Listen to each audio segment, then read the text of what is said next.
वही उसकी बेशर्मी भरी बातें सुनकर सभी घर वालों ने अपना सर लाचारी में हिला दिया।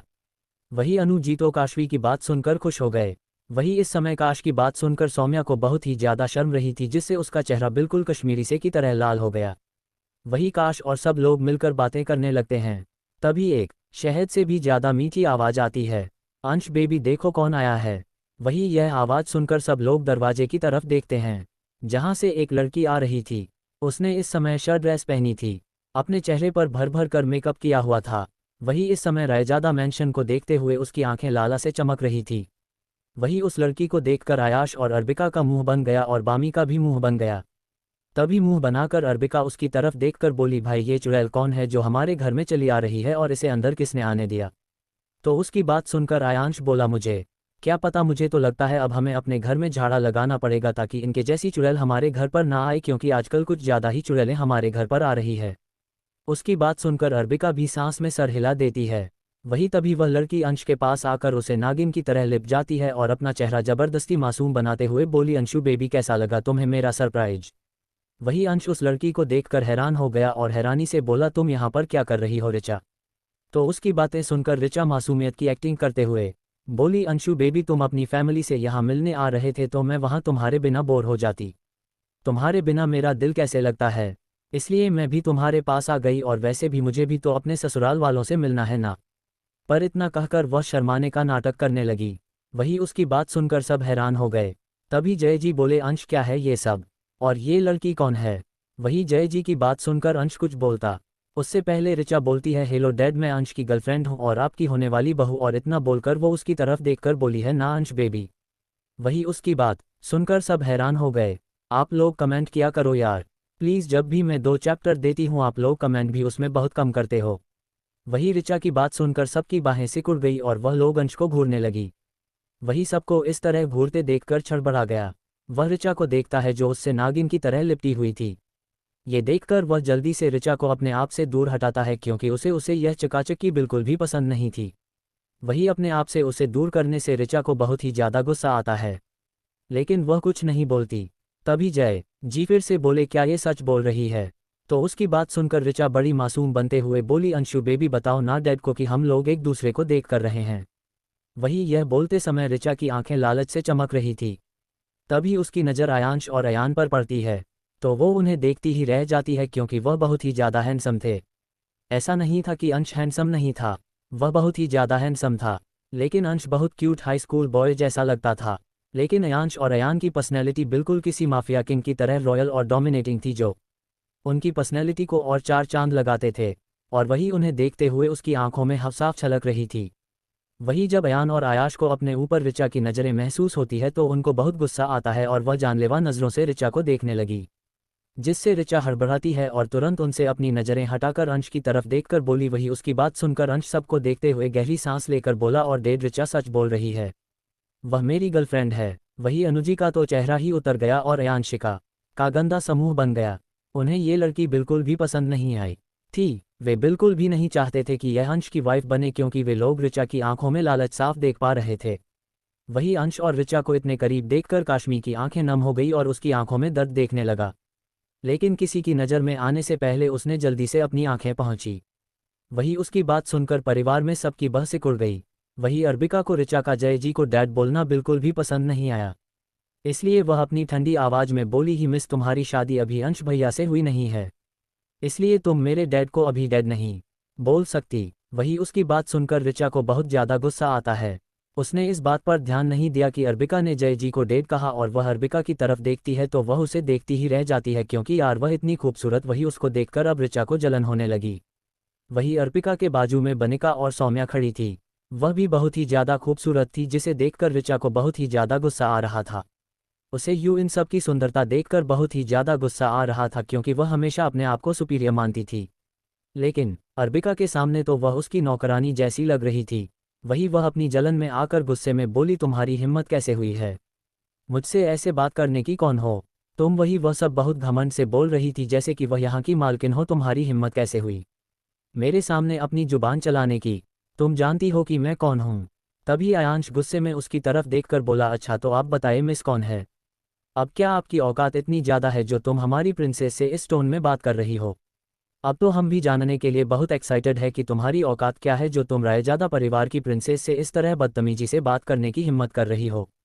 ये देखकर पूरे रजादा परिवार की आंखें सर्द हो गई कि यह कल की आई हुई लड़की उनकी प्रिंसेस से ऐसे बात कैसे कर सकती है। उनकी प्रिंसेस उनकी लाडली थी।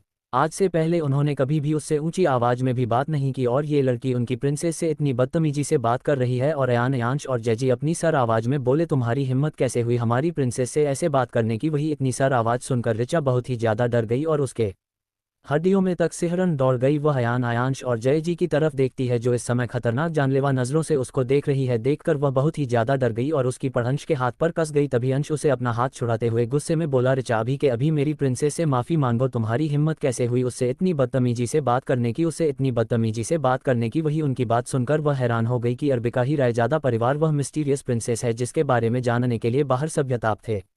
वही अब तो अपने आप को ही कोस रही थी कि उसने आते ही अरबिका को नाराज कर दिया।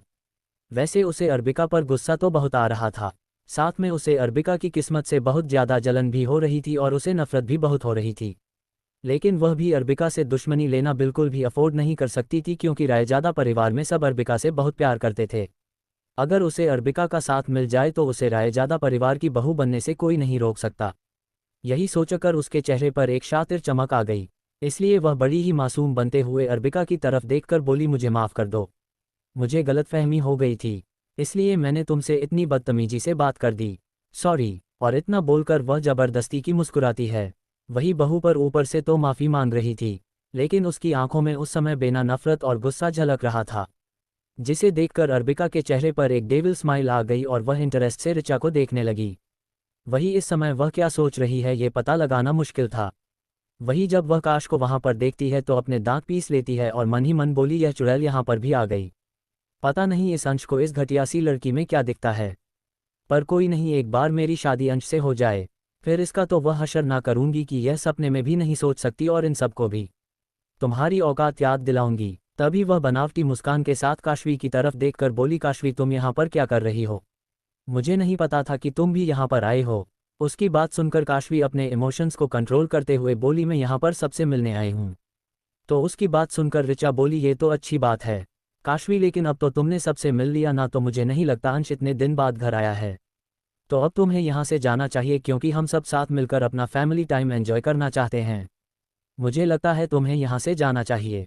और इतना बोलकर वह मासूम चेहरा बना लेती है। वही वह बोल तो ये सब ऐसे रही थी जैसे वह फैमिली का कितना भला चाहती हो, लेकिन वह साफ साफ शब्दों में काशवी को ये बोल रही थी कि वह इस घर में आउटसाइडर है तो उसे इस घर में ज़्यादा देर नहीं रुकना चाहिए। वही उसकी बात सुनकर सभी परिवार वालों को बहुत ही ज़्यादा गुस्सा आता है। वही काशवी की आंखें नम हो जाती है, लेकिन वह अपने आप को संभालती है और स्माइल करते हुए बोली, आंटी अब मैं चलती हूँ, आप लोग एंजॉय कीजिए। वह वहाँ से जाने वाली थी, तभी अनु जी उसे रोकते हुए बोली, काशी बच्चा तुम यहाँ से कहीं नहीं जाओगी, तुम हमारे घर की कोई बाहर वाली नहीं हो, तुम हमारी अपनी फैमिली हो और तुम जितना मर्जी चाहे उतना यहाँ पर रह सकती हो। और उसके बाद वह ऋचा की तरफ देखकर बोली, और तुम्हें हमारे घर के फैसले लेने की कोई ज़रूरत नहीं है, ये हमारा घर है और इस घर में कौन रुकेगा और कौन नहीं इसका फैसला हम लोग लेंगे, ना कि तुम यहाँ पर सिर्फ मेहमान हो तो सिर्फ मेहमानों की तरह रहो। हमारे घर के मामले में दखल देने की कोशिश मत करो, समझी तुम? वैसे तो अनु जी बहुत ही ज़्यादा स्वीट थी और वह अपने बेटों की हर चॉइस पर भरोसा करती थी। वह बिल्कुल ऐसी औरत नहीं थी जो कि दूसरी लड़कियों को जज करे, लेकिन उन्हें ऋचा बिल्कुल भी पसंद नहीं आई थी। उन्हें उससे बहुत नेगेटिव वाइब्स आ रही थी। वह उसकी आंखों में लालच साफ देख पा रही थी, इसलिए वह बिल्कुल भी नहीं चाहती थी कि ऋचा की शादी अंश से हो। उन्हें लड़की के स्टेटस से कोई फर्क नहीं पड़ता था, वह बस इतना चाहती थी कि उनके बेटे की वाइफ उनके बेटे से प्यार करे, ना कि उनके पैसों से। और उन्हें ऋचा बहुत लालची लग रही थी, इसलिए वह इस लड़की को अपने घर में भी बिल्कुल नहीं रखना चाहती थी। वही अनु जी की बात सुनकर ऋचा को बहुत गुस्सा आता है, लेकिन वह अपने चेहरे पर लाचार सा एक्सप्रेशन बनाते हुए और अपनी आंखों में आंसू लिए बोलती है, मुझे माफ़ कर दीजिए मॉम, मुझे लगा कि आप शायद अपना क्वालिटी टाइम अपनी फैमिली के साथ बिताना चाहती है। तो उसकी बात सुनकर अरबिका बोली, आपने बिल्कुल सच कहा मिस ऋचा, हम अपना फैमिली टाइम एक साथ बिताना चाहते हैं, लेकिन अब हम आपसे ये तो नहीं कह सकते ना कि आप यहाँ से चली जाए, क्योंकि हम अपने मैमिन की बहुत रिस्पेक्ट करते हैं। हम इतने बेशर्म तो नहीं है कि दूसरों के घर में आकर उन्हीं के फैमिली मेंबर्स को वहाँ से भगाने की कोशिश करें, और आपको हमारे फैमिली टाइम की इतनी ही फिक्र है। तो अब आप खुद बता दीजिए मिस ऋचा कि अब आप यहाँ से कब जाने वाली है? और इतना कहकर वो मुस्कुराते हुए ऋचा को देखने लगी। वही अर्बिका की बात सुनकर उसे बहुत ही ज़्यादा इंसल्टिंग फील हुआ। उसे बिल्कुल भी उम्मीद नहीं थी कि सबके सामने उसकी बेइज्जती कर देगी, लेकिन वो उससे कुछ कह नहीं सकती थी। इसलिए अपनी आंखों में आंसू लाकर अंश की तरफ देखकर बोली, अंश बेबी, मुझे नहीं पता था कि मेरी यह बात सबको इतनी बुरी लग जाएगी। मैं तो बस मॉम डैड की मदद करना चाहती थी। और इतना कहकर वहाँ आंसू बहाने लगी ताकि सबको लाचार और मासूम लगे। वही उसने ये बोला ही था। तभी अनु जी बोली, चाचा अभी तुम्हारी शादी अंश से नहीं हुई है, इसलिए तुम हमें मॉम डैड नहीं बुला सकती, समझी तुम? इसलिए तुम हमें मिस्टर एंड मिसेज राय ज़्यादा बुला। वही अनु जी की बात सुनकर ऋचा को बहुत ही ज़्यादा गुस्सा आ रहा था, इसलिए वह मन ही मन गुस्से में कहने लगी, हाँ बोलिए, वैसे भी तुझे मॉम बुलाना भी कौन चाहता है। एक बार मेरी शादी अंश से हो जाने दे, फिर मैं क्या क्या बुलाती हूँ। लेकिन उसने अपने ये दिल के अल्फाज दिल में ही रख लिए और अपनी आंखों में और मगरमच्छ के आंसू लाते हुए उसकी तरफ देखने लगी ताकि अंश को उस पर तरस आ जाए और वह उसके लिए कोई स्टैंड ले ले। लेकिन अंश को उस पर परेशानी की जगह उस पर बहुत गुस्सा आ रहा था। वही ऋचा को इस तरह देखकर सब लोगों को उस पर बहुत हंसी आ रही थी, क्योंकि इस समय वह रोते हुए बिल्कुल किसी सुए की तरह लग रही थी। भी ऋचा रोते हुए बोली, अंश बेबी। वही उसकी बात सुनकर अंश को बहुत गुस्सा आता है और वह सबको एक्सक्यूज मी बोलता है और ऋचा का हाथ पकड़कर गुस्से में अपने रूम में ले जाता है और झटके से उसका हाथ छोड़ देता है और फिर गुस्से में उसकी तरफ देखकर बोला, ऋचा आखिर तुम चाहती क्या हो? तुम यहाँ पर क्या करने आए हो? हाँ मैंने कहा था ना कि कोई तमाशा मत करना, और तुम यहाँ पर क्यों आए हो? वहाँ तो उसकी बात सुनकर ऋचा मगरमच्छ के आंसू बहाते हुए बोली, बेबी मैं वहाँ पर तुम्हारे बिना क्या करती, मुझे तुम्हारी बहुत याद आ रही थी। आखिर मैं तुमसे इतना प्यार जो करती हूँ, इसलिए मैं तुमसे मिलने के लिए आ गई। मुझे नहीं पता था कि तुम मुझसे इस तरह का बिहेव करोगे। मैं तो बस तुम्हारी खुशियों में शामिल होना चाहती थी और मैंने अपनी जान पर खेलकर तुम्हारी जान बचाई। तुम्हारी वजह से मेरी जान भी खतरे में आ गई, लेकिन तुम फिर भी मुझसे इस तरह से व्यवहार कर रहे हो। और इतना बोलकर वह रोने लगी। वही अंश जो अभी तक गुस्से में था उसकी बात सुनकर दिल में आ गया। वही दूसरी तरफ अंश के जाने के बाद अर्बिका बामिका को इशारा करती है, तो उसका इशारा समझकर बामिका काश्मी की तरफ देखकर बोली, काश्मी चलिए ना आप मेरे रूम में, मुझे आपसे बात करनी है। और इतना कहकर वो खींचते हुए काश्मी को वहां से ले गई। वही उनके जाने के बाद अर्जुन भी अपने रूम में फ्रेश होने के लिए चला गया। वही अब वहां पर सिर्फ ज्यादा परिवार ही था। तभी अयान सीरियस होकर उन सब की तरफ देखकर बोला, मुझे ये लड़की कुछ ठीक नहीं लगती, हम इसे अपने घर में नहीं रुकने दे सकते। उसकी बात सुनकर आयांश बोला, ओ भाई आप बिल्कुल सच बोल रहे हैं, पता नहीं इस लड़की के क्या इरादे हैं। हमें अभी अंश से बात करके कि इस लड़की को अपने घर से निकलना होगा। लेकिन मुझे ये समझ में नहीं आता, इस गधे अंश ने इस चुड़ैल को अपनी गर्लफ्रेंड बना कैसे लिया। माना कि वह बहुत बेवकूफ़ है, लेकिन इतना भी नहीं कि उसे अच्छे और बुरे की पहचान ना हो। तो उसकी बात सुनकर अर्बिका कुछ सोचते हुए बोली, भाई अंशु भैया भी ऋचा से प्यार नहीं करते। अगर वह उससे प्यार करते तो वह हमारे खिलाफ चाहते जरूर, और कोई ऐसा कारण है जिससे उन्होंने उसे गर्लफ्रेंड बनाया है। और आप ऋचा को इस घर से बाहर मत निकालिए, क्योंकि इस घर में रहकर हम उसका पर्दाफाश जल्दी कर सकते हैं और अंशु भैया से पीछा भी छुड़ा सकते हैं। वही उसकी बात सुनकर सभा में सिर हिला देते हैं। उन्हें अर्बिका की बात सही लगी। वही फिर सब कुछ और बात करते हैं और फिर अर्बिका और सौम्या बामिका के रूम में चली जाती है। काश के साथ बातें करने के लिए अनुचन में जाती है, क्योंकि दिन का टाइम हो गया था। वही जय जी अपने रूम में आराम करने चले जाते हैं और आयांश और अयान अर्जुन के साथ स्टडी रूम में चले जाते हैं, क्योंकि उन्हें अपने बिजनेस से रिलेटेड कुछ डिस्कस करना था। वही ऋचा ने अब तक अंश को इमोशनल मैनिपुलेट करके मना लिया था कि वह इस घर में रहने के लिए मान जाए। वही इस घर में सबसे ज़्यादा बामिका के बाद अंश ही मासूम था, क्योंकि वह बिल्कुल एनर्जी की तरह सॉफ्ट हार्टेड था। वह हमेशा दिल से फैसले लेता था और कभी कभी लोग उसका फ़ायदा उठा लेते थे। वही ऋचा वहाँ से गेस्ट रूम की तरफ निकल गई। उसके जाने के बाद अंश एक गहरी सांस लेता है और फिर ऋचा के बारे में सोचने लगता है। वही उसे ऋचा से कोई प्यार नहीं था। उसने ऋचा को बस इसलिए अपनी गर्लफ्रेंड बनाया था क्योंकि ऋचा ने एक बार उसकी जान बचाई थी, वरना वह भी ऋचा को बिल्कुल पसंद नहीं करता था। एक बार कॉलेज फेस्ट के दौरान कॉलेज में आग लग गई थी और वह उस आग में बुरी तरह फंस गया था। तब अपनी जान पर खेलकर ऋचा ने उसकी जान बचाई थी। वही अस्पताल में भी उसने उसका ख्याल रखा और उसने उससे ये भी कहा कि वह उससे बहुत प्यार करती है और उसकी गर्लफ्रेंड बनना चाहती है। इसलिए दिल में आकर उसने ऋचा को अपनी गर्लफ्रेंड बना लिया, क्योंकि ऋचा को भी उस हादसे में बहुत ज़्यादा चोट लगी थी, इसलिए उसने उसे गर्लफ्रेंड बना लिया। लेकिन शायद यह फैसला बिल्कुल भी अच्छा नहीं था।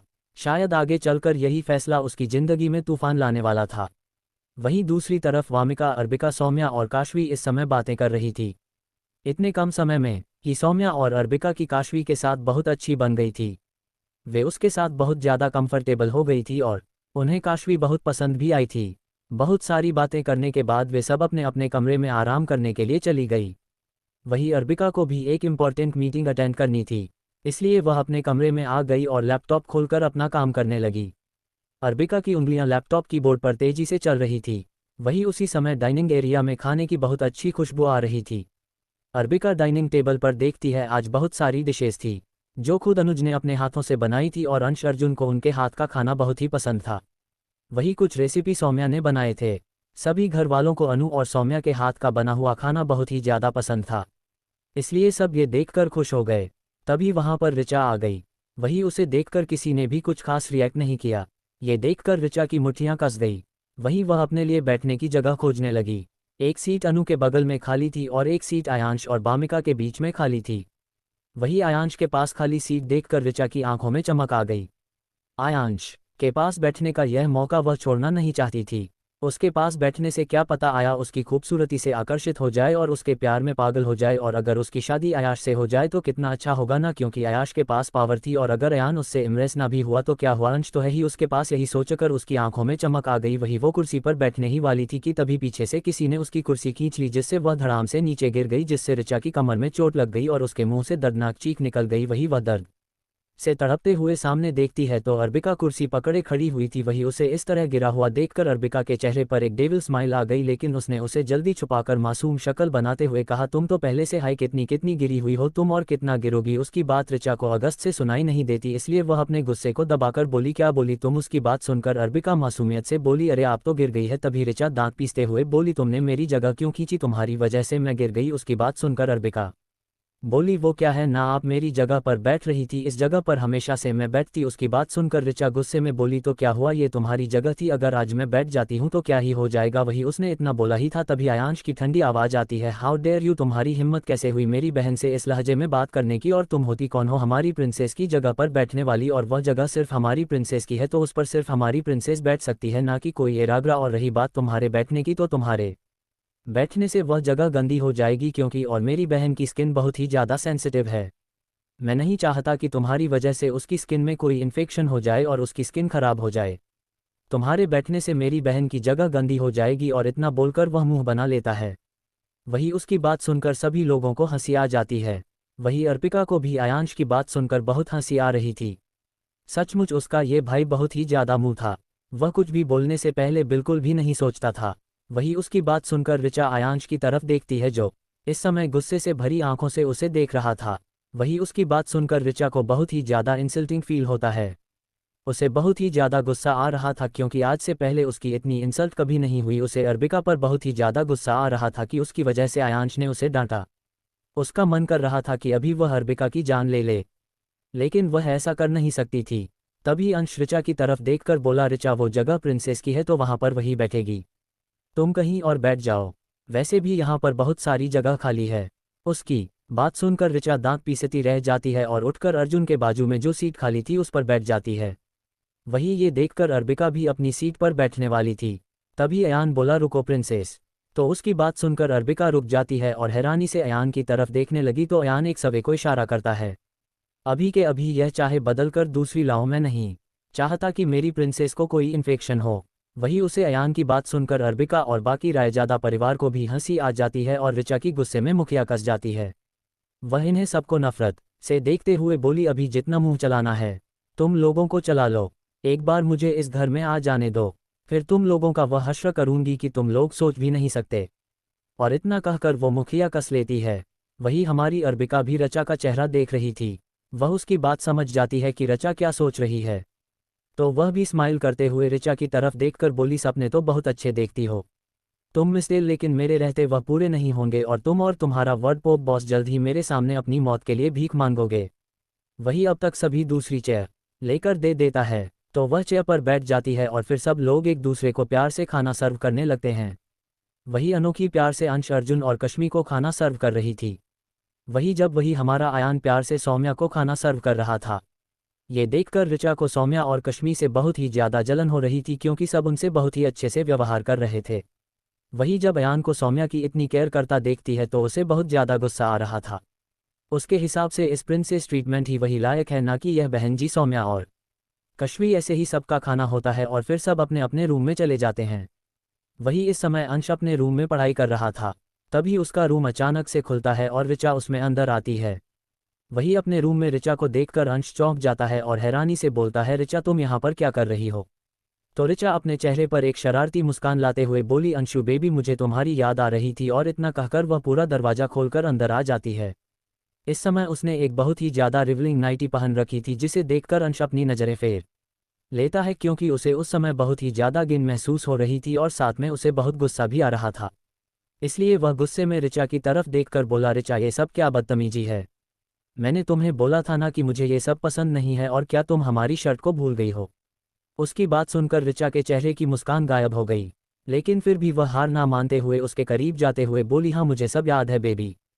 तुमने मुझे सिर्फ इस शर्त पर अपनी गर्लफ्रेंड बनाया था कि मैं तुम्हें कभी मजबूर नहीं करूंगी, लेकिन आज बेबी मैं तुम्हारी गर्लफ्रेंड हूं और इसमें गलत क्या है? और इतना बोलकर वह अंश को किस करने की कोशिश करती है, वही जिससे अंश बहुत ही ज़्यादा अनकंफर्टेबल हो जाता है और वह जोर से ऋचा को धक्का देते हुए बोला, ऋचा मैंने तुम्हें पहले ही कहा था कि मुझे ये सब पसंद नहीं है, फिर भी तुम अपनी घिनौनी हरकतें कर रही हो। निकल जाओ मेरे कमरे से, वरना मुझसे बुरा कोई नहीं होगा। वही उसे इतने गुस्से में देखकर ऋचा डर जाती है, साथ में उसे बहुत गुस्सा भी आता है, लेकिन वह अपने गुस्से को कंट्रोल करती है और अपनी आंखों में आंसू भरकर बोली, तुम मेरे करीब क्यों नहीं आ सकते? इसमें गलत क्या है? मैं तुम्हारी गर्लफ्रेंड हूँ। ये सब तुम काश्मी की वजह से कर रहे हो ना? वही तुम्हें मेरे खिलाफ भड़का रही है ताकि वह तुम्हारी जिंदगी में आ सके। वही काश्मी के बारे में सुनकर अंश को बहुत ही ज़्यादा गुस्सा आता है और वह गुस्से में चिल्लाते हुए बोला, शतक ऋचा मैं तुम्हें कुछ बोल नहीं रहा हूँ। इसका मतलब यह नहीं कि तुम कुछ भी बोलोगी। तुम्हारी हिम्मत कैसे हुई काश्मी के बारे में कुछ भी बोलने की? मैंने जब तुम्हें गर्लफ्रेंड बनाया था तो मैंने साफ बोला था कि मैं ये सब करने में कंफर्टेबल नहीं हूँ। तुम इसी शर्त के साथ मेरी गर्लफ्रेंड बनी थी और अब तुम काशी के बारे में उल्टा सीधा बोल रही हो। आज तो तुमने उसके बारे में बोल दिया, लेकिन अगर अगली बार तुमने काशी के बारे में एक शब्द भी बोला तो मुझसे बुरा कोई नहीं होगा। और जाओ यहाँ से, मुझे अपनी शक्ल भी मत दिखाना। वही उसकी बात सुनकर ऋचा गुस्से में मुठ्ठियाँ भी लेती है और वह गुस्से का घूंघ पीते हुए पैर पटकते हुए वहाँ से चली जाती है। वही ऋचा के जाने के बाद अंश गहरी सांस लेता है और आंखें बंद करता है तो उसके सामने काश्मी का हंसता हुआ मासूम चेहरा आ जाता है। ये देखकर वह जल्दी से अपनी आंखें खोलता है और हड़बड़ाते हुए बोला, यह मुझे क्या हो रहा है? वही दूसरी तरफ ऋचा अंश के कमरे के दरवाजे को गुस्से से देखते हुए बोली, अंश बहुत हो गया, अब तुम्हें मेरा होना ही होगा। मैं तुम्हें पाकर ही रहूंगी और उस काश को तो मैं छोड़ूंगी नहीं। और इतना कहकर उसके चेहरे पर एक डेविल स्माइल आ गई। वही दूसरी तरफ अर्बिका इस समय अपने जरूरी ईमेल चेक कर रही थी कि तभी एक शख्स आकर उसके ऊपर झपट पड़ता है। To be continue. अत्याचारी अर्बिका और मासूम आद्रव। वही ऋचा ये सब सोचते हुए अपने कमरे में जाने लगी कि तभी उसकी नज़र सामने वाले कमरे पर पड़ी जो कि अयांश का था। अयांश का ख्याल आते ही उसके मन में लड्डू फूटने लगे, इसलिए वह अंश के कमरे के सामने गई और दरवाज़ा खोल दिया। दरवाज़ा खुलते ही जैसे ही उसने सामने देखा वह देखते ही रह गई। सामने अयांश शख्स खड़ा था जिसे उसके 6 पैकेट साफ दिखाई दे रहे थे। उसके बाल हल्के से गीले थे जिसकी वजह से वह इस समय एकदम कयामत ढा रहा था। उसकी हैंडसमनेस देखकर ऋचा तो जैसे पागल ही हो गई और वह उसे लालच भरी नज़रों से देखने लगी।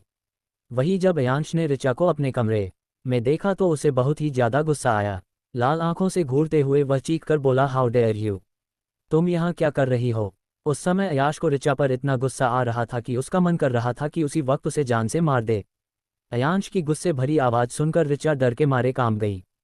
होश में आते ही उसने अयांश की तरफ देखा जो लाल आंखों और सब चेहरे के साथ उसे घूर रहा था। इस समय अयांश किसी राक्षस से कम नहीं लग रहा था।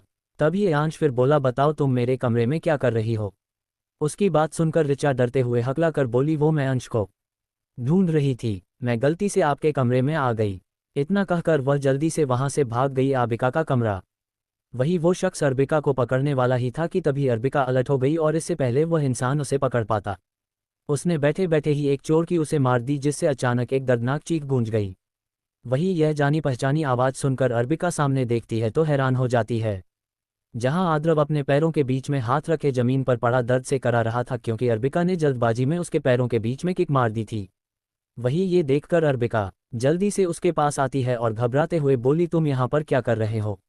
उसकी बात सुनकर आद्रव दर्द से कराते हुए बोला, अरे दुराचारी औरत, पहले तो तुम मुझे ऊपर पहुँचाने की प्रार्थना करती रहती थी, लेकिन अब तो तुम हमारे बच्चों को पैदा होने से पहले ही उनकी जान की दुश्मन बनी हुई हो। आप मेरे बारे में नहीं तो कम से कम अपने बच्चों के बारे में तो सोच लिया होता। पगली, कितनी जोर से मारा है, ऐसे कौन मारता है? मैं तो यहाँ पर यह सोचकर आया था कि मैं अपनी बीवी से मीठी मीठी बातें करूँगा, लेकिन यहाँ तो मेरी बीवी मेरा वजूद ही मिटाने पर लगी हुई है। वही उसकी बात सुनकर अर्बिका को बहुत ज़्यादा पछतावा होने लगा। लेकिन हमारी गलती कैसे मान सकती थी, इसलिए वह ध्रुव को गुस्से में घूरते हुए बोली, इसमें मेरी क्या गलती है? किसने कहा था कि चोरों की तरह मेरे कमरे में घुसने की? अब तुम चोरी छिपे मेरे कमरे में जो चोरों की तरह आए हुए थे, तो मैं थोड़ी ना तुम्हारी आरती उतारूंगी, तुम्हें तो मारूंगी ही ना। उसकी बात सुनकर अदरक जल्दी से जमीन से उठता है और रोते हुए अपनी नौटंकी करते हुए बोला है, प्रभु क्या यही देखने के लिए तुमने मुझे अब तक जिंदा रखा था? हाँ, क्या मुझ जैसा गरीब इंसान अपनी बीवी से बात करने के लिए भी नहीं आ सकता? भगवान तुमने मेरे साथ ऐसा क्यों किया? तुमने मुझ जैसे मासूम लाचार अबला क्यूट इनोसेंट हसम बंदे को इतनी अत्याचारी बीवी क्यों दी? भगवान प्रभु की तरफ देखकर रोते हुए वह बोला, पहले तुमने मुझसे अपनी छोरी गिरी और हवस पूरी करने के लिए मुझसे जबरदस्ती शादी की, और जब तुमने मेरी इज्जत लूट ली, मुझे कहीं मुंह दिखाने के लायक नहीं छोड़ा, तो अब तुम मुझे अपने घर से भगा रही हो। हे भगवान, ऐसे क्या पाप किए थे मैंने पिछले जन्म में जो मुझ जैसे आबाला नए मासूम शरीफ इस नादान से बालक को ऐसी हबसी छोड़ो एहसान फरामोश और पलू बीवी मिली है। वही हमारा अद्रव अपनी गरीबी की दास्तान अर्बिका को सुना रहा था। वही बेचारा हमारा अद्रव ये भी भूल गया था कि अर्बिका को अब पता चल गया है कि वह कितना ज़्यादा गरीब है, इसलिए वह अद्र की हरकत पर उसे गुस्से में घूर रही थी। वही अद्रव अपनी ऑस्कर विनिंग एक्टिंग कर रहा था। उसे देखकर अर्बिका के चेहरे पर एक डेविल स्माइल आ गई, जिसे उसने जल्दी छुपा लिया और फिर अपने चेहरे पर बड़े ही पश्चाताप भरे एक्सप्रेशन लाकर बोली, ओ पति परमेश्वर मेरे प्राणप्रिय, मुझे नहीं पता था कि मेरी वजह से आपको इतनी ज़्यादा प्रॉब्लम हुई। मुझे माफ़ कर दीजिए कि मुझ जैसी निरंकारी पापीने की वजह से आपको इतनी तकलीफ हुई। पति परमेश्वर, मुझे नहीं पता था कि मैं इतना बड़ा पाप कर रही हूँ, मुझे माफ़ कर दीजिए मेरे प्राणप्रिया। इतना कहकर वह अद्रव के पैर पकड़ने लगी। वही उसकी बात सुनकर हमारा अद्रव कन्फ्यूज हो गया कि अर्बिका को क्या हो गया, वह इस तरह से बर्ताव क्यों कर रही है, अर्बिका को क्या हो गया, और उसे कुछ गड़बड़ महसूस हुई। इसलिए अद्रव जल्दी से उसके हाथ पकड़ते हुए बोला, पत्नी परमेश्वर, ये तुम क्या कर रही हो? मुझे इस बात की बहुत खुशी है कि तुम्हें अपनी गलती का एहसास हो गया, लेकिन तुम मेरे पैर मत छुओ, मैंने तुम्हें माफ़ कर दिया। उसकी बात सुनकर अर्बिका बड़ी ही खुश होकर बोली, क्या सचमुच पति परमेश्वर आपने मुझे क्षमा कर दिया? सचमुच मेरे तो भाग ही खुल गए जो मुझे आप जैसा इतना धैर्यवान और देवता जैसा पति मिला है। मुझ जैसी पापिनी ने आपको बहुत परेशान किया है पति परमेश्वर, लेकिन आप फिक्र मत कीजिए, अब मैं आपकी सारी शिकायत दूर कर दूंगी और आपको एकदम खुश कर दूंगी। वही उसकी बात सुनकर हमारा अद्रव बहुत ही ज़्यादा खुश हो गया। तभी अर्बिका शर्माते हुए बोली, आप पहले खड़े हो जाए पति परमेश्वर। उसकी बात सुनकर अद्रव थोड़ा कन्फ्यूज हो गया, लेकिन फिर जल्दी से खड़ा भी हो गया। अब अर्बिका उसके करीब आने लगी, जिससे हमारे अदर का दिल बुलेट की स्पीड से धड़कने लगा। तभी अर्बिका उसके पास आकर उसका बेल्ट खोलने लगी। ये देखकर अदरव की आंखें बड़ी बड़ी हो गई और उसने अर्बिका के हाथ पर अपना हाथ रख दिया। अर्बिका उसकी तरफ देखकर बड़ी मासूमियत से बोली, क्या हुआ पति परमेश्वर, मुझे मेरा काम करने दीजिए ना। उसकी बात सुनकर अदरक हैरान हो गया, लेकिन फिर कुछ सोचकर शर्माते हुए बोला, यार तुम तो बड़ी ही फास्ट निकली पत्नी परमेश्वरी, मुझे नहीं पता था कि तुम मुझे पाने के लिए इतनी ज़्यादा तड़प रही हो, तुम्हारे अंदर इतनी आग जल रही है, वरना मैं पहले ही आ जाता। उसकी बात सुनकर अर्बिका के चेहरे पर एक अजीब सी स्माइल आ गई। जैसे जैसे अर्बिका अदरव का बैग खोल रही थी, वैसे वैसे अदरव के मन में लड्डू फूट रहे थे। वही अर्बिका को ज़्यादा परेशानी ना हो, इसलिए उसने शाहरुख खान की तरह अपने हाथ खोल लिए और अपने होठों पर पंप बनाकर इंतजार करने लगा कि अर्बिका कब उसे किस करेगी और अपनी बाहों में भर लेगी ऋचा का रूम। इस समय ऋचा आयांश के ख्यालों में खोई हुई थी। उसकी नज़रों से आयांश की वो परफेक्ट बॉडी जा ही नहीं रही थी कि तभी उसका फ़ोन बजा। ये देखकर वह जल्दी से फ़ोन उठाती है। तभी वहाँ से कुछ कहा जाता है। तो ऋचा बोली, आप फिक्र मत कीजिए बॉस, मैं अपना काम अच्छे से कर रही हूँ। तो वहाँ से आवाज़ आती है, ध्यान रखना अंश को ये बिल्कुल भी पता नहीं चलना चाहिए कि तुमने उसकी जान नहीं बचाई है और उसकी जान काशवी ने बचाई है, वरना मुझसे बुरा कोई नहीं होगा। और अपना मकसद बिल्कुल मत भूलना। मैंने अभी तो ये सारे के सारे सबूत मिटा दिए हैं कि काशवी ने ही अंश को बचाया है, लेकिन पता नहीं और कितने समय तक मिटा पाऊंगा, इसलिए अपना काम जल्दी करो। उसकी बात सुनकर ऋचा हमेशा हिलाती है और फ़ोन कट कर देती है। तभी ऋचा फ़ोन काटने के बाद बेड पर लेते हुए बोली, माफ़ करना बॉस, लेकिन मेरे प्लान में चेंज आया है। मुझे अब अंश के साथ साथ आयांश भी चाहिए। उसके जैसा परफेक्ट इंसान सिर्फ मैं ही डिप करती हूँ। मैं अंश और आयांश दोनों को अपने प्यार में पागल बना दूंगी। वैसे भी मैं इतनी खूबसूरत हूँ, वह लोग ज़्यादा दिन तक मेरी ब्यूटी से बच नहीं सकते। मैं जल्द से जल्द उन दोनों को अपना बना लूँगी और फिर इस पूरे रहज़ादा खानदान की मालकिन बनूंगी। और इतना कहकर वह चुड़ैलों की तरह हंसने लगती। वही हमारा आद्रव अपनी बाहें फैलाए और होठों का पाउडर बनाकर अर्बिका के साथ रोमांस करने का इंतजार कर रहा था। उसे लग रहा था कि अब उसकी पत्नी के नर्म होठ उसके होठों को छूने वाले हैं। वह खड़ा ही था कि तभी उसकी पीठ पर बेल्ट से आकर जोर से लगती है जिससे उसकी एक दर्दनाक चीख निकल जाती है। बेचारा हैरान परेशान रह गया। अभी तो उसके ऊपर पत्नी के प्यार के फूल बरसने वाले थे, लेकिन ये कोड़े कहाँ से बरसने लगे। यही सोचकर वह सामने देखता है, जहां अरबिका उसका बेल्ट हाथ में ले लिए खड़ी थी और उसे गुस्से में घूर रही थी। उसके चेहरे के भाव इस समय बेहद खतरनाक और डरावने थे। उसे देखकर अरे डर गया और डर के मारे उसने अपना लार निगल लिया। तभी अरबिका उसे दोबारा बेल्ट मारने वाली थी। ये देखकर आद्रव जल्दी से उससे बचकर भागते हुए बोला, पत्नी परमेश्वर, ये तुम क्या कर रही हो? तुम मुझे क्यों मार रही हो? अभी तो तुमने कहा था कि तुम अपनी गलती सुधारोगी। उसकी बात सुनकर अरबिका गुस्से में बोली, हाँ, मैं अपनी वही गलती सुधारने जा रही हूँ कि मैंने तुम्हें जिंदा छोड़ दिया। अब मैं इसी बैल से मार मार कर तुम्हारा काम तमाम करूंगी और अपनी गलती सुधारूंगी। इतना कहकर वह बैल लहराते हुए उसके पीछे पीछे भागने लगी, जबकि बेचारा आद्रव कमरे में जान बचाकर इधर उधर दौड़ने। तभी आद्रव अरबिका से बचकर भागते हुए बोला, पत्नी परमेश्वरी, तुम क्या कर रही हो? देखो, ऐसा मत करो, मैं तुम्हारा पति हूँ, तुम्हारा परमेश्वर हूँ और अपने पास में ईश्वर को इस तरह नहीं मारते। अगर तुमने मुझे और मारा तो तुम्हें पाप लगेगा और तुम्हें फिर मरने के बाद यमराज गरम गरम कढ़ाई में चलेंगे। इसलिए देखो, मुझे छोड़ दो। और तुमने तो कहा था कि तुम मेरी सारी परेशानी दूर कर दोगी। उसकी बात सुनकर अरबिका उसकी तरफ भागते हुए बोली, पति परमेश्वर, वही तो कर रही हूँ। आपकी सारी परेशानी दूर, एक बार आप मर गए तो फिर आपकी सारी परेशानी दूर हो जाएंगी और मुझे कढ़ाई में तलने का कोई डर नहीं है। आज तुम्हारा काम तमाम करके ही दम लूंगी। हर समय झूठ बोलते रहते हो। और इतना बोलकर वह उसे एक और बैल जमा कर मारती है, जिससे बेचारा आद्रव उछल जाता है और उसके बीच ही निकल जाती है। वही हमारी अरबिका आद्रव को ऊंचा ऊंचा कर मार रही थी और बेचारा आद्रव उससे बचकर भाग रहा था। तभी एक फ्लावर वास अरबिका के पैरों के नीचे आ गया, जिससे वह गिरने वाली ही थी कि तभी आद्रव ने आकर उसे पकड़ लिया। वही अभी आद्रव ने अरबिका को उसकी कमर से पकड़ के अपनी बाहों में भर रखा था। वही अरबिका की गिरने के डर से आंखें बंद हो गई, लेकिन जब उसने महसूस किया कि उसे चोट नहीं लगी तो वह आंखें खोलकर देखती है तो उसे आद्रव का हैंडसम मुस्कुराता हुआ चेहरा नजर आता है। वही इस समय आद्रव बस की आंखों में ही देख रहा था, जिससे कुछ पल के लिए वह भी कभी उसकी नीली आंखों में खो गई। वही आद्रव अरबिका को ही देख रहा था कि तभी उसकी नज़र के पिन ब्यूटीफुल लिप्स पर पड़ी तो उसे अपना गला सूखता हुआ महसूस हुआ और वो उसके लिप्स की तरफ चुने लगी। तभी एक चिटी हुई आवाज़ आई। वही यह आवाज़ सुनकर अरबिका हड़बड़ा गई और उसने जल्दी से आद्रव को धक्का दे दिया, जिससे बेचारा आद्रव घबराकर जमीन पर जा गिरा। तभी बामिका गेट खोलने वाली ही थी कि तभी अरबिका चिल्लाते हुए बोली, बामी, अभी गेट मत खोलना। उसकी बात सुनकर बामिका हैरान हो गई और हैरानी से दरवाजे की तरफ देखकर बोली, क्यों, कोई प्रॉब्लम है क्या? तो उसकी बात सुनकर अरबिका बोली, नहीं, कोई प्रॉब्लम नहीं। वही आद्रव जो अभी जमीन पर गिरा था हैरानी से आंखें फाड़े अरबिका को देख रहा था। जब उसने अरबिका को इतना घबराते हुए देखा तो उसके चेहरे पर मुस्कान आ गई और वो उठकर जल्दी से अरबिका के पास जाकर उसे अपनी बाहों में भर लेता है। ये देखकर अरबिका जल्दी उसे धक्का देते हुए बोली, क्या कर रहे हो तुम?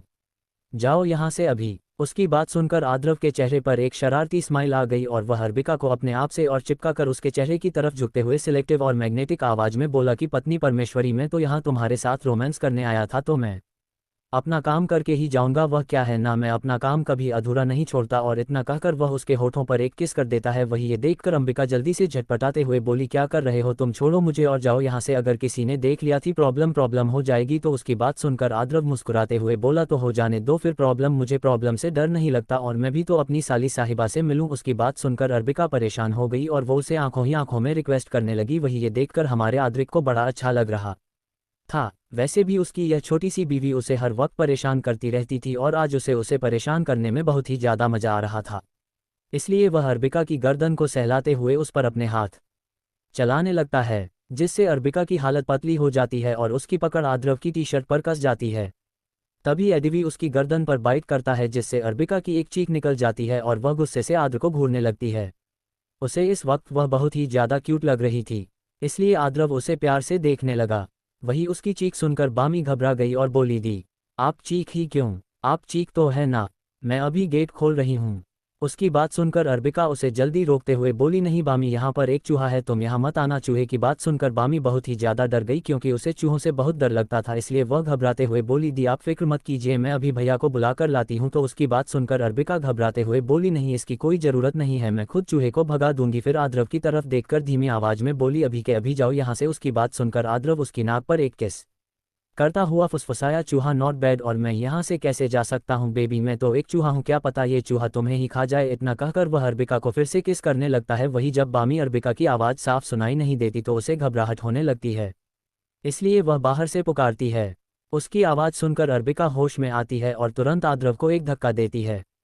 आद्रव तो उसकी किस में खोया हुआ था, इसलिए अचानक धक्का लगते ही संभल नहीं पाता और उससे दूर हो जाता है। इसके बाद अरबिका फिर से उसे जाने के लिए कहती है, लेकिन हमारा आद्रव अपनी प्यारी सी लड़ाकू और खतरनाक बीवी को और भी ज़्यादा परेशान करना चाहता था, इसलिए उसने वहां से जाने से साफ मना कर दिया। ये देखकर अरबिका बोली, अब मेरे पास इसके अलावा कोई रास्ता नहीं है। इतना कहकर वह आदि के पास आती है और उसे अचानक ब्राइडल स्टाइल में अपनी बाहों में उठा लेती है। हमारा आदि हैरान रह जाता है और आंखें फाड़कर अरबिका को देखने लगता है, जिसने उसे इतनी आसानी से उठा लिया जैसे वह को ही पता हो। नाजुक सी इस समय वहां का बहुत ही फनी था। दिखने वाली लड़की ने एक हटक करते बॉडी बिल्डर जैसे आदमी को ब्राइडल स्टाइल में उठा रखा था। अरबिका जल्दी से खिड़की के पास जाती है और अदरक को खिड़की के बाहर उतार देती है। फेंकने वाली ही होती है कि तभी अदरक ने जल्दी से खिड़की पकड़ ली। ये देखकर अरबिका ने तुरंत खिड़की बंद कर दी। वही यह सब देखकर हमारा आद्रव सदमे में रेलिंग को पकड़े हुए लटका था। लड़कियां उसकी एक झलक पाने के लिए मरती थी और यहाँ उसकी खुद की बीवी उसे किसी फुटबॉल की तरह खिड़की से बाहर फेंक रही है। अब उसे अपनी ही किस्मत पर रोना आ रहा था। वह तो अच्छा था कि यह सीन किसी ने देखा नहीं, वरना उसकी क्या इज्जत रह जाती। उसकी डेविल इमेज, वो धज्जियां ही उड़ जाती। तभी खिड़की बंद होने की आवाज़ सुनकर वह होश में आया और फिर आसमान की तरफ देखकर रोनी शक्ल बनाकर बोला, हे भगवान, ये कैसे इंसान की रचना आपने कर दी है। वहीं दूसरी तरफ खिड़की बंद करने के बाद अरबिका गेट खोलती है। बामिका उसे हक कर पूछती है, चूहा कहाँ है।